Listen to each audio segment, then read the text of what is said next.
Ny mofinaina isan'andro atolotry ny mpitandrina rakotina valina maoly.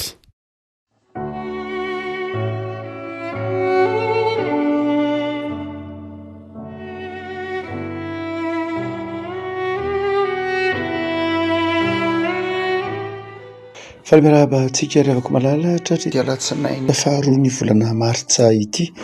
Ny mofinaina izay voalahatra ao antsika dia ny bokin'ny Ezekela mpaminany. Ezekela toko faha 40, Ezekela toko faha 40 andiny voalohany ka hatramin'ny andiny fahavalo. Amin'ny alalan'i Jesosy. Dika teny iombonana no vakitsika revako. Ary nisy indray tenin'ny tompo tampoka nanao hoe: ry iray taranak'olombelona, ampahafantaro an'i Jerosalema fa maharikoriko loatra ny fitondrantenany.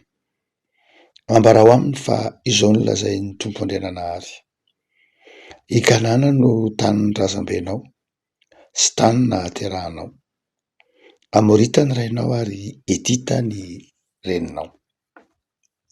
Tamin'ny andro nahaterahanao dia tsy nisy olona nanapaka nitady-potranao akory, sady tsy nisy nampandro anao tamin'ny rano, tsy nosorana sira na nodidinina lamban-jaza ianao. Tsy nisy olona niantra nanangoraka mba hikarakara anao, fa naharikoriko azy ianao ka natsipy nitanjaka teo amin'ny tany raha vao teraka. Nandalo teo anilanao aho ka nahitanao niosona teo amin'ny ranao, koa nilaza taminao aho fa tsy maintsy velona ianao na dia mison-draza. Eny tsy maintsy velona ianao hoy aho taminao. Dia nampitomboky toy ny zava-maniry eny an-tsaha ianao, nialehibe ianao sady nivelatra ka tonga tsara tarehy ery. Naniry nono sady naniry volo ianao nefa mbola nitanjaka sy niboridana. Nandalo teo anilanao indray aho ka hitako fa tonga tamin'ny taonan'ny fitiavana ianao, koa narakotra anao ny lambako mba hanarona ny fitanjahanao. Ninina fa tsy hivadika aminao sady nanao fanekem-pihavanana taminao ka ay ianao.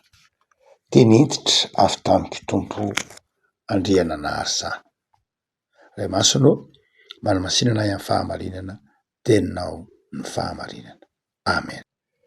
Revana ity mofinaina voalahatra anio ity dia fampatsiahivana any Jerosalema hoe avy aiza moa izy, taiza moa izy no natsoin'Andriamanitra. Ary eto dia ampatsiaro izany tantaran'i Jerosalema izany ny faminanian'i Ezekela mpaminany. Fantatsika tsara fa Jerosalema dia tsy avy hatrany dia tany niaraka tamin'ny ireo lova tamin'ny andron'ny nidirana tao Egypta tsy akory. Rehefa niditra avy any niala avy any Egypta niditra tao amin'ny tany Kanana zanak'Israely dia Jerosalema tsy tany tonga dia azony akory. Tsy tao anatin'ny tany izay nolovana ny tena marimarina kokoa, fa tany manokana mihitsy Jerosalema. Davida no naka an'i Jerosalema ataony renivohitra.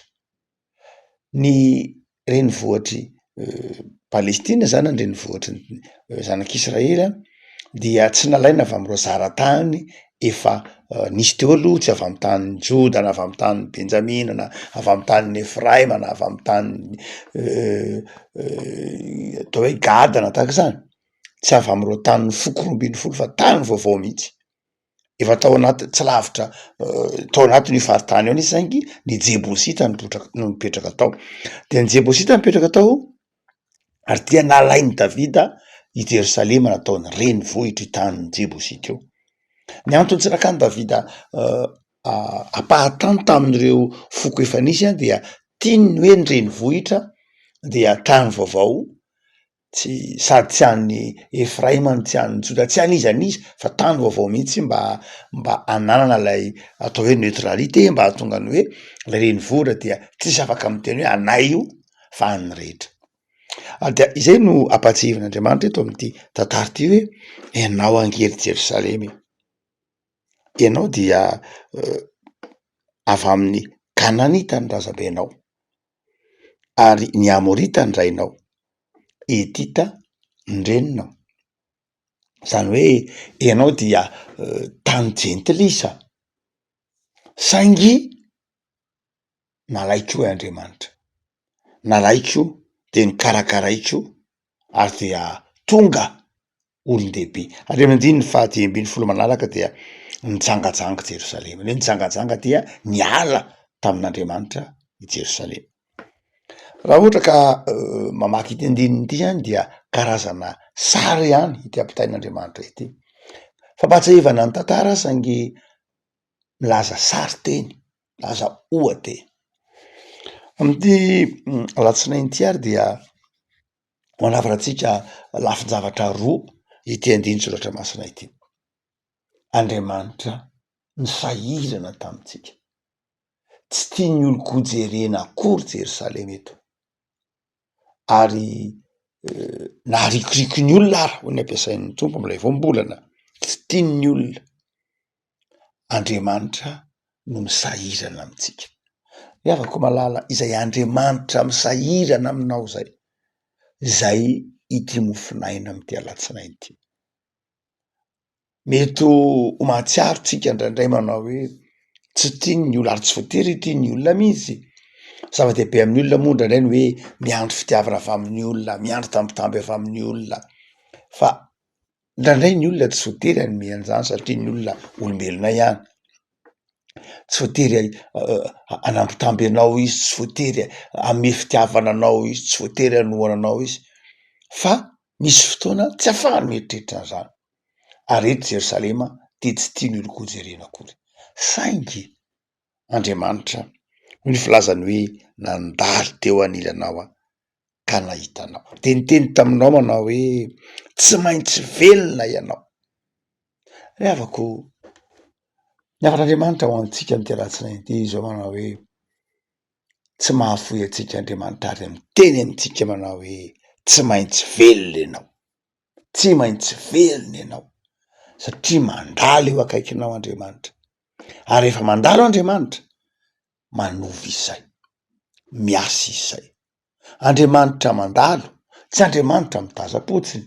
Andriamanitra mandalo, tsy Andriamanitra mitazana ny olona ao anatin'ny fahantrana, ao anatin'ny fahoriana, fa nahita ny Jerosalema niosin-dra Andriamanitra de niteny taminy manao tsy avelako ianao raha tsy velona. Andriamanitra hotsika tsy mahafoy atsika ao anatin'ny fahoriana. Andriamanitra tsy mahafoy atsika ao anatin'ny ratra atsika mihitsy ary. Tsy zakan'Andriamanitra ny mahita ny ratran'ny olombelona, mahita ny ain'olombelona, mahita ny fahavoazan'ny olombelona, fa mangoraka Andriamanitra. Ary zay no antony namonjenitsika atao amin'ny hazofijaliana, mangoraka Andriamanitra. Havako izay Andriamanitra mangoraka zay, Andriamanitra mitsinjo zay ny Andriamanitra ao. Impiry moa Andriamanitra ao anatin'ny tantara no tsy ohatra tsaroantsika tsara lay zanaka Adara. Rehefa niala tamin'ray, nieritreritra ny tena no mahavita tena, nieritreritra ny tena no tsy mila ndray, ory nanjenjena ny tsy enain'ny rainy izy. Havako ny Andriamanitra ao, ny Andriamanitra tsika de zao Andriamanitra tsy mahazaka ny fahoritsika, fa mangoraka atsika izy. Tsy mahazaka mijery atsika ao anaty fahantrana. Fa inona no andrasan'Andriamanitra ary? Ny andrasan'Andriamanitra amin'ny Jerosalema, ny andrasan'Andriamanitra amitsika de zao ny fiverenantsika aminy. Filazana eto manao hoe tsy nisy nikarakaranao ange, tsy nisy nanapaka ny tadi-potranao akory ange, tsy nisy nampandro anao tamin'ny rano akory ange, tsy nisy nanositra sira anao, zany hoe ny zaza rehefa teraka de hosorana sira mba ho afaka lay nodika aretina ary mbe hatanjaka izy. Fomba fanao tamin'ny vanim-potoana antikite zany.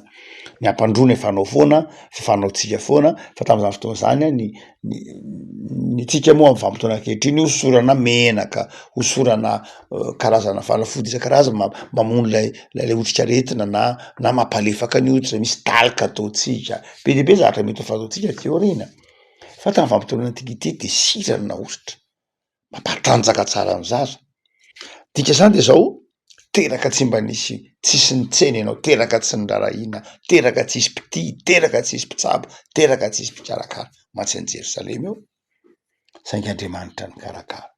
De fiainantsika nge zany tiavako malala. De mieritreritra ve tsika fa izao tontolo izao de hikarakara tsika? Tsia ho Jesoa. Satria efa tiany Jesoa tsika de ho halana zao tontolo zao. Tsy izao tontolo zao mihitsy no hikarakara tsika. Tsy izao tontolo zao mihitsy no amelona sy antratsika. Hoy ny filazan'ny Petera azy hoe ny Satana de mierona toy ny liona handrapaka ny mpino. Hoy Jesoa manao hoe zany nahitany Satana nilatsaka avy tany an-danitra tahaka ny varatra. Zany hoe izao tontolo zao tsy hiantra antsika mihitsy. Hanary atsika, hanitsaka atsika, hanimba ny fiainantsika, hanorotoro ny fikasantsika. Zany ny asan'izao tontolo zao. Saingy zao kosa Andriamanitra miantra, Andriamanitra mangoraka, mahita ny fantatrantsika menakavy, mahita ny olana trehintsika. Hitatsika ny zavatra mitranga ny moignant orient antsika miresaka zao. Hitatsika ny ateraky zany na ny mety ateraky zany eo amin'ny toe-karena, indrindra amina tany marefo tahaka atsika, miankina amin'ny firenena tahaka an'ireny amin'ny faritry moyen orient iny, amin'ny lafin'ny pétrole, amin'ny lafin'ny énergie, miankina amin'izy ireny tsika. De fantatsika fa raha mafy ny onjan'ny fifandonana de zao tsy maintsy manako aty amintsika zay tany madinika, tany manitra, hiakatra. Sanatrian'izany hiakatra indray ve ny vidin'ny gaz fandrehatra, hiakatra indray ve ny vidin'ny gazoil, hiakatra indray ve ny vidin'ny pétrole sy ny lasantsy isan-karazany. Hiakatra mazava ho azy, miakatra ny saran'ny fitaterana raisam-pirenena de hiakatra koa satria ny ankabeazan'ny zavatra ilaitsika andavanandro ange afaratsika. Afaratsika avokoa ny zavatra ilaitsika andavanandro. Hatramina vary ara moa de afaratsika, sakafo afaratsika, fitaovana ampiasaitsika andavanandro afaratsika, saika afaratsika avokoa ny ankabeazan'ny zavatra ilaitsika andavanandro. Mety misy aneto fa tsy ampy. Noho zany dia na ahoana dia tepitepy sika. Nefa nata zany tepitepitsika zany no itenenany tompo amintsika manao hoe tsy maintsy velona ianao e. Tsy maintsy velona ianao. Satria tsy manary ianao Andriamanitra. Ravako matoky ary. Miverena amin'Andriamanitra, miankina amin'Andriamanitra. Fotoanan'ny fandrinitena ny fotoanan'ny karemy, fotoanan'ny famantarana ny fitiavan'Andriamanitra, fotoanan'ny fametraha-panontaniana ny amin'ny fifandraisana amin'Andriamanitra.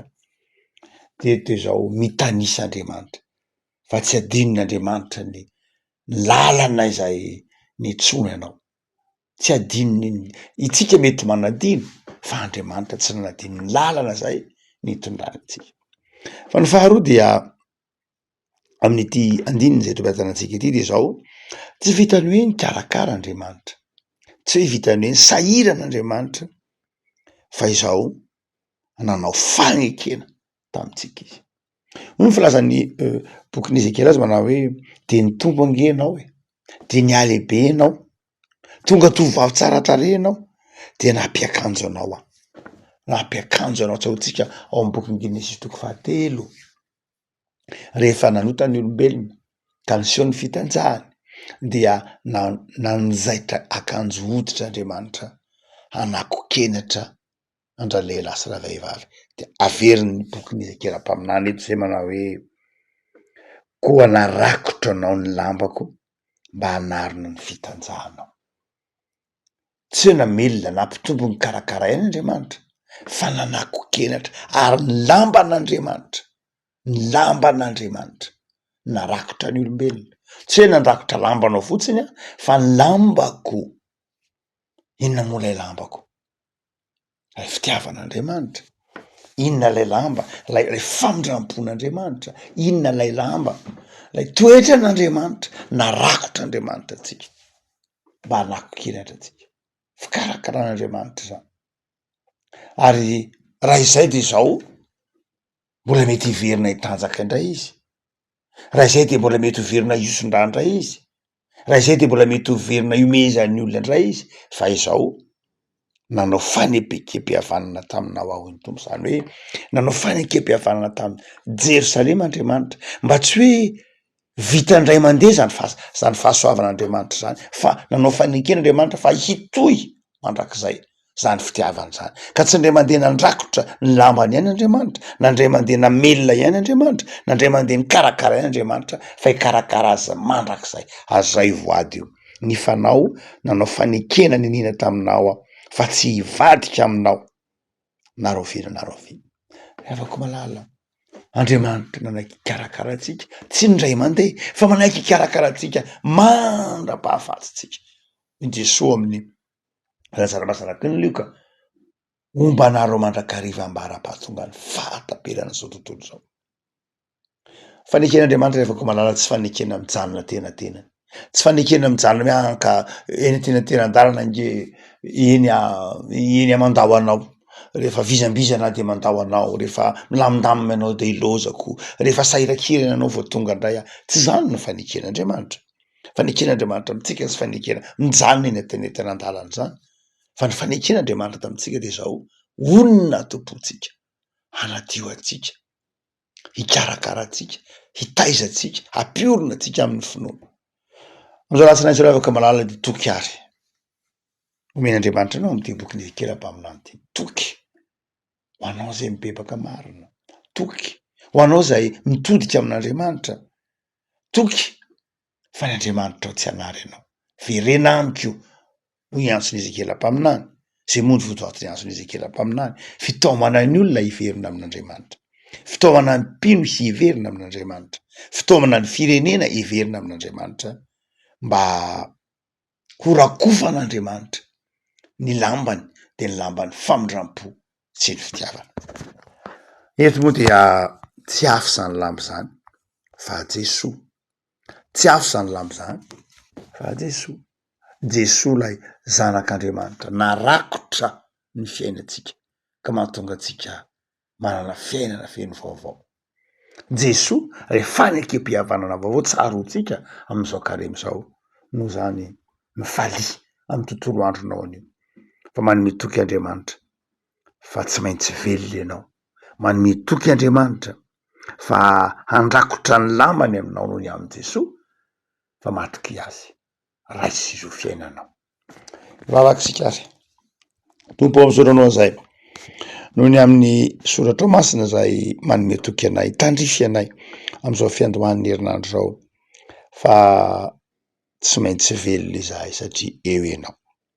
efa nandalo tao amin'ny fiainanay efa nosokafanao masom-panahinay ka atsiarovanay fa tsy mahay manao na ino zay ary tsambatra raha tsy eo ianao de mety ahiny tontolo andronay tompo efa nanao fanekem-pihavanana taminay ianao fa ho Andriamanitra ary zay kosa ho vahoakanao hanompo anao de omeo anay ny hafanampo hitoetra mandrakariva ny fanarahana anao Andriamanitra ao amin'i Jesosy mamelahany eloko ema amindrafo aminay ary jereo amin'indrafonao zao tontolo zao zay ao anatin'ny ady ao anatin'ny korotana ao anatin'ny fifanandrinana vavak'izay tompo talo amin'ny famindramponao meteza andamina meteza hamindrafo meteza hiditra tsehatra mba hiverenany fandriam-pahalema andefery tompo ny asan'ny tananao jereo ny firenenay jereo ny vahoaka malagasy jereo zay ezaka rehetra ataonay tompo mba hivoarana hiatsarana de hiandanio zany tompo andefery zahay mba hanjaka eto aminay ko ny fandrosoana indrindra ny fitiavana sy ny fanomponanao da iny tontolo andronay zao ratsinaindrao ny tontolo andro anompona ianao hitiavana namana ary anarahana ianao amin'ny fanetretena saotra Jesosy amen